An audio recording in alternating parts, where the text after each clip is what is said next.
1000కి పైగానే సినిమాల్లో నటించిన మన బ్రహ్మానందం గారి గురించి మీకు తెలియని కొన్ని విషయాలు ఈ వీడియోలో తెలుసుకుందాం. స్కిప్ చేయకుండా వీడియో ఎండ్ వరకు చూడండి.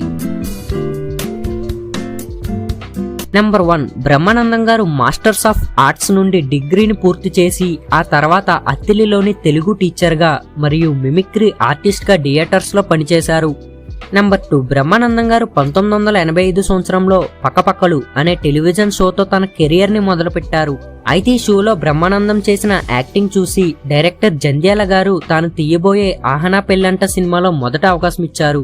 నంబర్ 3, బ్రహ్మానందం గారు యాక్టింగ్ లోనే కాదు స్కెచ్ ఆర్టిస్ట్ గా కూడా ఎంతో ఫేమస్. ఇక ఇండస్ట్రీలో ఉన్న కొంతమంది హీరోల పుట్టినరోజు నాడు తనే స్వయంగా గీసిన స్కెచ్ పెయింటింగ్ ని బహుమతిగా పంపిస్తారంట.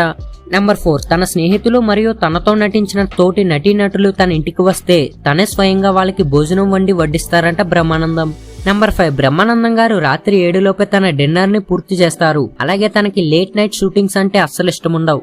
నెంబర్ 6, ఈయనకు పుస్తకాలు చదవడం అన్నా రాయడం అన్నా ఎంతో ఇష్టం.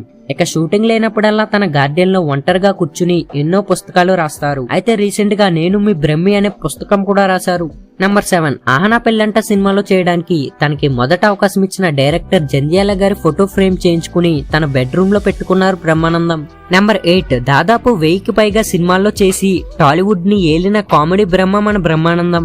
అయితే 1000కి పైగానే సినిమాల్లో నటించిన మన బ్రహ్మానందం గారు గిన్నిస్ బుక్ రికార్డ్ ని సొంతం చేసుకున్నారు. నెంబర్ 9, ఫిబ్రవరి 1, 1956న సత్తెనపల్లిలోని పాలెమనే గ్రామంలో జన్మించారు. అయితే నాగలింగచారి మరియు లక్ష్మీ నరసమ్మ దంపతులకు పుట్టిన 8 మంది సంతానంలో మన బ్రహ్మానందం ఒకరు. సో ఫ్రెండ్స్, ఈ వీడియో ద్వారా బ్రహ్మానందం గారి గురించి కొన్ని విషయాలు తెలుసుకున్నారని అనుకుంటున్నాను. ఇకపై ఇలాంటి మరెందరో సెలబ్రిటీస్ గురించి తెలుసుకోవాలి అంటే వెంటనే ఛానల్ ని సబ్స్క్రైబ్ చేసి ఛానల్ ని సపోర్ట్ చేయండి. Thank you for watching.